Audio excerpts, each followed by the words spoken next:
Hey everyone, तो इस video में मैं आपको न्यूमेरिकल मेथड के एग्ज़ाम के लिए आपने क्या करना है वो बताऊंगी। और उससे पहले जिनको पीडीएफ देखने में दिक्कत आ रही है तो वो जो है डिस्क्रिप्शन बॉक्स में जब आप एक बार पीडीएफ को ओपन कर लेते हैं तो वो जो पीडीएफ है वो ऑटोमेटिकली आपके गूगल ड्राइव के शेयर्ड वाले ऑप्शन पे जो है वो सेव हो जाता है। वहाँ से आप जितनी मर्जी जितनी देर तक जब मर्जी जब जिस दिन देखना हो वहाँ देख सकते हो।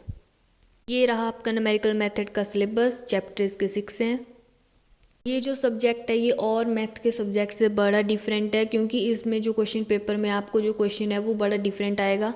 हर बार हर साल जो है डिफरेंट ही क्वेश्चन आए हैं। रिपीट क्वेश्चन बड़े कम हुए हैं, एक दो बार ही रिपीट हुए हैं क्वेश्चंस। और सारे क्वेश्चन हर बार नए ही डाले गए हैं, नई इक्वेशंस हैं, नई वैल्यूज़ हैं। इस सब्जेक्ट के लिए आपने क्या करना है कि कंपलसरी क्वेश्चन आपके जो है वो पूरे होने चाहिए, उसकी तैयारी करनी है। मोस्ट इम्पॉर्टेंट आपने जो है इसकी जो थ्योरी पार्ट है जो एक्सप्लेन किए गए हैं, मेथड फार्मूलाज हैं, एडवांटेजेस हैं, डिसएडवांटेजेस, जो भी है कंपलसरी सेक्शन इसका जो है आपने अच्छी तरह से मतलब होना चाहिए एग्ज़ाम के लिए पक्का, कि हमारे 16 नंबर वहाँ से बन जाए। और यूनिट्स में से अगर आप 2 यूनिट कर लेते हैं, अगर अच्छे से क्वेश्चन हो जाता है, बिल्कुल सही आंसर आ जाता है, तो आप जो है पास हो जाएंगे। अगर आपके कंपलसरी क्वेश्चन अगर ठीक ढंग से नहीं हुए, आधे हुए, तो फिर पास होना बड़ा थोड़ा मुश्किल हो जाएगा। थोड़ी टेंशन रहेगी जब तक रिज़ल्ट नहीं आएगा। फिर पास हो जाओगे आप, मुश्किल नहीं है, बट अगर टीचर कम कम नंबर लगाएगा, अगर आपने ठीक ढंग से नहीं किया होगा पेपर, तब मुश्किल है। फिर ये मैंने बताया हुआ है कि न्यूमेरिकल मेथड में कंपलसरी क्वेश्चन में आपने क्या क्या करना है। ठीक है, तो एक्सप्लेन वाले क्वेश्चन आएंगे। ऑर्डर ऑफ कन्वर्जेंस आप बाइसेक्शन मेथड, इटरेशन मेथड की कर सकते हो और बाकी को स्किप कर सकते हो। ऑर्डर ऑफ कन्वर्जेंस और ज्योमेट्रिकल इंटरप्रिटेशन इन दोनों की कर सकते हो। फार्मूलाज आपको पूरी बुक के याद होने चाहिए, forward, backward, Stirling, Bessel law, जो भी है वो सारे। और easy questions like Gauss elimination method, Gauss Jordan method, Cholesky method, forward table बनाओ, बैकवर्ड डिफरेंस टेबल बनाओ, ऐसे क्वेश्चन आपके कंपलसरी क्वेश्चन में पूछे जा सकते हैं। और आपने इस एग्ज़ाम के लिए कंपलसरी क्वेश्चन के लिए अच्छी तरह से तैयारी करनी है। बाकी जो है वो क्वेश्चन जो है वो आपके हो जाएंगे, उसमें मेथड ही लगना है और उनके भरोसे तो हम बैठ नहीं सकते। कंपलसरी क्वेश्चन है जो हमें मतलब हमारे माइंड में पक्का हो जाएगा कि हम पास हैं, फिर टेंशन नहीं होगी। यूनिट 1 है, ये मेथड्स आपने यूनिट 1 में आएंगे आपके लिए। तो न्यूटन रैप्सन मेथड आप स्किप कर सकते हो, 1/√n वाले क्वेश्चन उनको देख लेना, अगर नहीं करने होंगे तो स्किप कर सकते हो। ये मेथड लगता छोटा है बट अटक जाते हैं इसमें, गलत आंसर निकलता है, फिर होगा नहीं क्वेश्चन, 7 नंबर फिर मिलेंगे भी नहीं। अगर आपने बाइसेक्शन मेथड, ये दूसरे मेथड किए हैं, अगर इटरेशन अगर रुक भी गए होगे कहीं पे नीचे, जैसे स्टॉप लग भी गया होगा, तब भी आपको मार्क्स मिल जाएंगे, 5 नंबर तो मिल ही जाएंगे। यूनिट 2 है, तो ये जो है पूछा जाता है एक क्वेश्चन में Jacobi method, Gauss Seidel method, और दूसरे क्वेश्चन में लग्रांजी इंटरपोलेशन मेथड और न्यूटन डिवाइडेड। तो बेटर है कि आप कम इटरेशन वाले क्वेश्चन करें, टाइम बचाएं एग्जाम में। दो Lagrange interpolation formula, Newton divided difference formula, मैं बोलती हूँ कि इनको करो।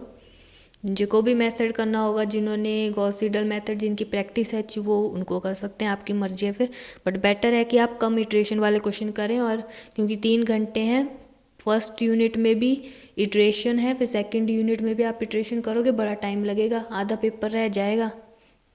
तो बेटर है कि यूनिट 2 के लिए आप इटरेशन वाले क्वेश्चन को स्किप कर लें और जो कम इटरेशन है उनको करें।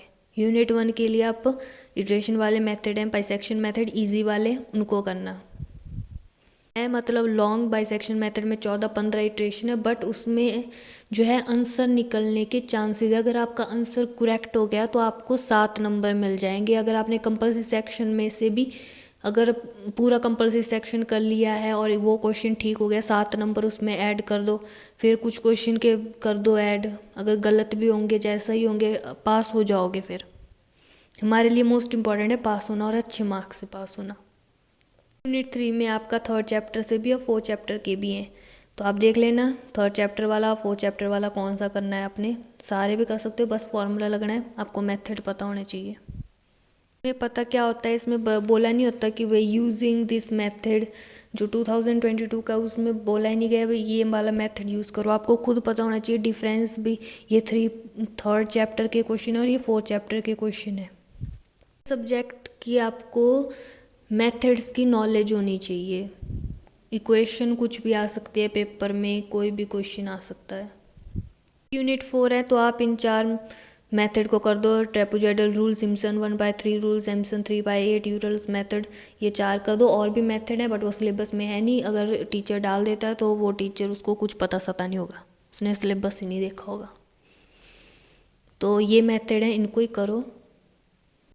एक और बात, जो sign x cos x e⁻x वाले क्वेश्चन है वो भी आपने स्किप करने हैं, क्योंकि वो नॉन साइंटिफिक कैलकुलेटर से नहीं होंगे। और साइंटिफिक कैलकुलेटर बिल्कुल भी नहीं ले जाना है, वो अलाउड बिल्कुल भी नहीं होता है। अगर आप ले जाएंगे तो वो वहाँ पे ले लिया जाएगा और सारी मेहनत आपकी वेस्ट है, पैसा वेस्ट है फिर। इसलिए याद रखनी है, एग्ज़ाम से पहले वाले दिन पहले रख देना है नॉन साइंटिफिक कैलकुलेटर। कुछ भूल भी जाते हैं एग्ज़ाम के टाइम, फिर ले जाना।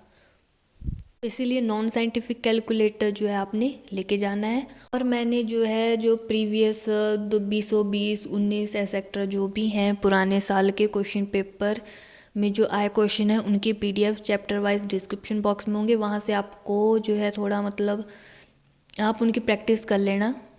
और जो कंपलसरी क्वेश्चन में जो मोस्ट इम्पॉर्टेंट है हमारे लिए इस बुक के लिए, कंपलसरी सेक्शन, उसमें जो क्वेश्चन आते हैं उनका भी आपको आइडिया लग जाएगा कि किस तरह से क्वेश्चन आते हैं एग्ज़ाम में, उनको आप कर लेना सारे। ठीक है, बुक खोलना और जो मैंने PDFs डाले हैं डिस्क्रिप्शन में उनको देखना, बुक में टिक लगाना और अच्छी तरह से कंपलसरी सेक्शन अच्छी तरह से करना। इसमें थ्योरी ज़्यादा है, थ्योरी पार्ट, और फॉर्मूले याद होने चाहिए आपको, और 1-2 क्वेश्चन करो। बाकी एग्ज़ाम में कुछ भी आएगा कोई फ़ायदा नहीं है इतने ज़्यादा क्वेश्चन को उन प्रीवियस ईयर के क्वेश्चन पे जो क्वेश्चंस हैं उनको करने का, कि वहाँ पे आना डिफरेंट ही क्वेश्चन है, आपको मेथड से निकालना पड़ेगा आंसर। बस चाहे गलत निकले चाहे सही निकले, निकाल देना है आंसर। जैसे 2022 इस बार जो है आपका बाइसेक्शन मेथड की इक्वेशन है उसको बाय रेगुलर फाल्सी मेथड किया गया है। कुछ इक्वेशन के जो टेबल है डाटा वो आधा दिया है, फिर हमें कोई पता नहीं है कि वैल्यू क्या है इसकी, क्या निकलेगा आंसर, तो हमें बस मेथड ही लगाना है उसमें। तो इसीलिए इस पेपर में तभी बोल रही हूँ मैं कि कंपलसरी क्वेश्चंस के लिए आपने जो है वो बुक के सारे पढ़ लेना है। पता नहीं कौन से रूप में है ना, वो लाइन होगी फिर, पता नहीं किस रूप में आकर न्यूमेरिकल मेथड का क्वेश्चन आ जाएगा, फिर पूरा पेपर करने के बाद वह स्टूडेंट अच्छे मार्क्स के दर्शन पाएगा। तो इस बुक में जो इम्पोर्टेंट है वो कंपलसरी क्वेश्चन वाला पार्ट है, उसको अच्छी तरह से करना। बाकी फॉर्मूले जो है आप इस तरह से भी लिख सकते हो, एक पेज पे सारे फॉर्मूले जिस तरह से मैंने लिखा है, ये पेपर से 30 मिनट पहले एक नज़र के लिए कि सारे फॉर्मूले याद रहें, इस तरह से आप लिख सकते हो। और लिखो भी वैसे, क्योंकि ये बहुत ही अच्छा तरीका है, आपको फॉर्मूले सारे याद रहेंगे फिर। All the best and main focus compulsory question, और फिर बाद में फॉर्मूले 1-2 क्वेश्चन प्रैक्टिस के लिए, और हो जाएगा फिर ये पेपर। और इस वीडियो से हेल्प मिली हो तो लाइक कर दो, शेयर कर दो, और जो चैनल पे नए हैं सब्सक्राइब कर दो for new videos. Thank you.